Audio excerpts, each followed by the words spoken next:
En 2004, Yann Barthès arrive sur la pointe des pieds avec un nouveau concept intégré dans l'émission de Michel Denisot, Le Grand Journal. Une émission d'abord axée sur le people et l'actu qui va grandir et gagner en popularité pour devenir à partir de 2010, Le Petit Journal. Plusieurs personnalités vont s'y faire connaître, à commencer par Hugo Clément, Martin Veil ou encore Ophélie Meunier. En 2013, plusieurs nouveaux visages intègrent l'équipe, à l'image de Maxime Muscat, qui s'est fait connaître auparavant sur YouTube et jouit d'une belle cote de popularité auprès d'un public jeune. Chaque soir, l'humoriste cache sur son terrible rapport à l'alcool récemment, relève le défi Muscat. Comme il le raconte dans son livre, Je n'aurai plus besoin d'alcool pour danser, édition Robert Laffont, 2025, l'un de ses plus grands défis lui a été suggéré par Yann Barthès en personne.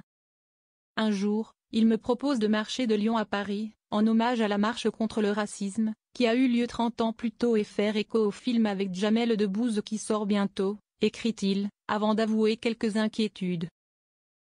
Quelques jours avant le départ, je commence à m'inquiéter concernant la sécurité. Et si je tombais sur un mec chelou qui m'empêche de bien travailler? Yann Barthès refuse un garde du corps à Maxime Muscat. Face au doute, Maxime Muscat va voir l'animateur de 50 ans pour lui demander une faveur. Je vais voir Yann dans son bureau. Et je suis mal à l'aise en lui posant la question, mais je demande s'il est possible d'avoir quelqu'un pour s'occuper de ma sécurité, juste au cas où. Ça l'amuse, il me rassure, tout va bien se passer. Pas besoin de garde du corps, se souvient Maxime Muscat. Malheureusement, un incident va se produire le premier jour du défi, à Lyon, place Bellecour. Et paf! Je comprends pas ce qui se passe, j'ai de la crème partout sur la gueule, des mecs partent en courant et commencent à se faire courser. Je viens de me faire entarter. 1 heure plus tard, la prod me fournit un garde du corps et Yann m'envoie un texto en me présentant des excuses sincères. Explique celui qui a vécu un calvaire après le petit journal entre dépression et rupture.